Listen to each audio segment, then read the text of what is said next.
sa inyong lahat. Ito po muli si Attorney Mike. And today, the impeachment saga ay nagpapatuloy. Para siyang sinusubaybayan ng mga tao ngayon na isang telenovela.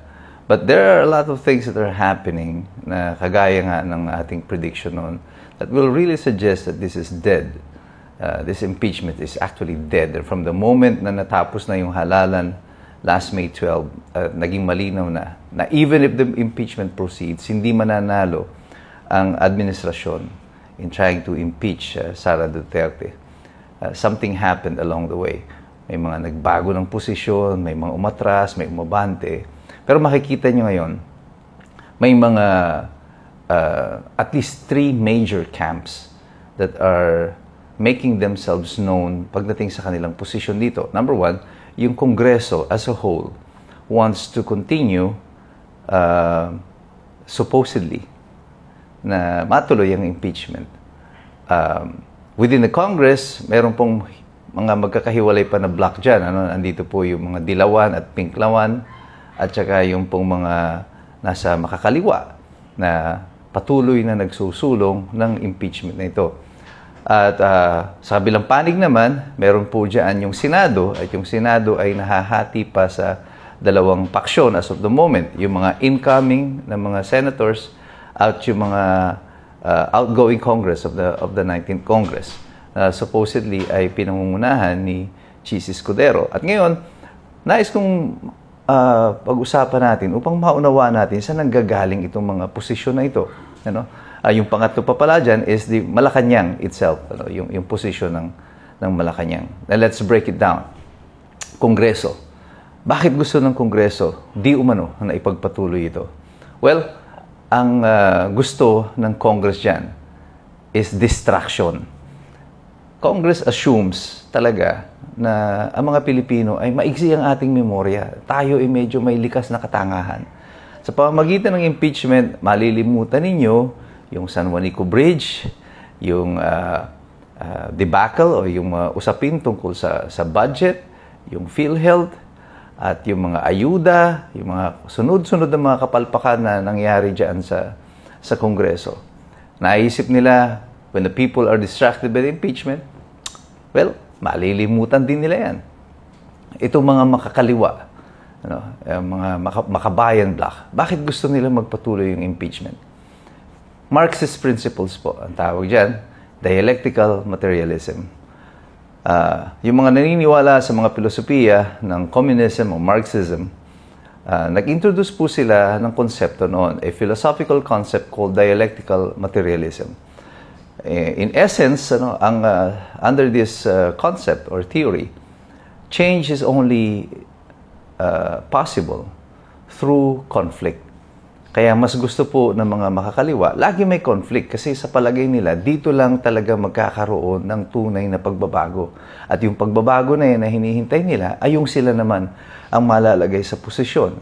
And this is a principle that has been used or sinusunod ng maraming mga communist states. Kaya makita nyo, in the beginning of the birth of a communist state, laging mayroong conflict, mayroong giyera. And wala pong diferensya yan, walang pagkakaiba yan dito sa posisyon that is being taken by the extreme left dito sa Kongreso. They wanted conflict. Yung pangatlong grupo naman dyan sa Kongreso is the pinklawan, mga dilawan. Bakit nila gusto na magpatuloy ito? Well, relevance naman ang kailangan nila dyan. Supposedly, yung mga bagong elect na mga akbayan, sila former Senator De Lima, sina Attorney Shale Jokno will be part of the prosecution. Well, this will give them exposure. This will give them relevance pagdating sa pagpasok ng Kongreso. At sa iba, parang day of reckoning, makakaganti sila doon sa mga Duterte as prosecutors. But that is also not still certain kung sila nga yung mga mahahalal na prosecutor because Malacanang has nothing to gain except kung magagamit nila yung mga liberal or yung mga pinklawan or dilawan just to distract or to destroy yung mga Dutertes. So that's what's gonna happen. Pagdating naman po sa Senado, dalawang block po yung Senado ngayon. Ito yung block ni Senator Chis Escudero under the 9th Congress, and now the incoming block ni Senator Tito Soto. Well, I don't believe na si Chis Escudero has suddenly switched sides at bigla na lang ay Duterte na siya. Well, alam niya what the Duterte bloc brings to the table. That's why he has to court them. At dangling this idea na masususpindi na itong impeachment will be one way of gaining popularity among this bloc. But also, I think this is also the position already taken by Malacanang. At ini-echo lang ito ni Chis Escudero. I don't think Chis Escudero is acting independently on his own. Tingin ko may basbas din ito ng Malacanang. Patayin nyo na lang yan sa Senado. Bakit? Ay mas mainam pa na i-dismiss ito based on technicality rather than lumabas na wala naman talagang basihan or walang factual basis or talagang wala kayong bilang pagdating sa Senado. Mai-expose yung inherent na kahinaan of this current administration if the impeachment trial proceeds. But even if it proceeds, mas masama ito para sa administrasyon because the vote will say talo sila dito sa botohan pagdating sa impeachment. Malacanang, the third group here, is trying desperately to distance itself from this impeachment. Tahimik sila sa kasalukuyan. They're allowing the Senate and Congress to duke it out. Sila magtalo, maglaban-laban tungkol dito. But I think this is by design because Malacanang is already trying to distance away from a fight na alam nila na sila ay matatalo. Wala silang panalo dito sa impeachment na ito. This is a cause that is already dead in the water.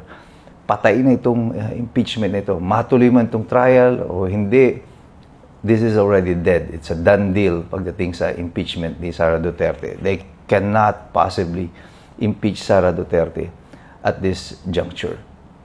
Well, what is happening right now is just a distraction para sa ating lahat bilang mga Pilipino.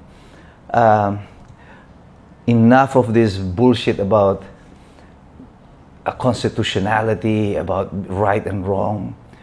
Itong sa Kongreso, isa na nga sa mga miyembro ninyo, si Toby Chanco ang nagsabi. Pinirmahan niyang impeachment na yan in exchange for the release of funds para doon sa mga congressman.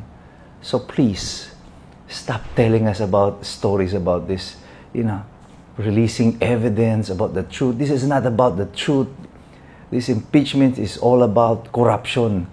It's about you people getting your money para sa halalan. So, walang benepisyo ito sa sambayan ng Pilipino, ang impeachment nito. We are just being removed from the important issues that is pending and pressing para sa mga mamamayan. Ang sagot sa kahirapan, unemployment, yung mga infrastruktura na umaepekto sa atin, yung paghahari ng mga political dynasty, ang pagsulpot ng mga bagong oligarkiya sa ating lipunan, yung mga malalaking korporasyon na kumukontrol na halos lahat ng ating ekonomiya. Ito ang mga importanteng isyong dapat i-address ng ating bansa at mga darating na mga leader o ng darating na kongreso. But are you up to the challenge? Kesa yung iniistorbo nyo ang sambayan ng Pilipino sa pamumulitika ninyo at sa mga impeachment process na ito na wala namang kapupuntahan. Kaya po tayong lahat, patuloy tayong manalangin para sa ating bansa. Let us continue to engage, participate, at mag-aral tayong lahat. Sapagkat, mahirap makialam ang taong walang alam. God bless you. God bless us all. At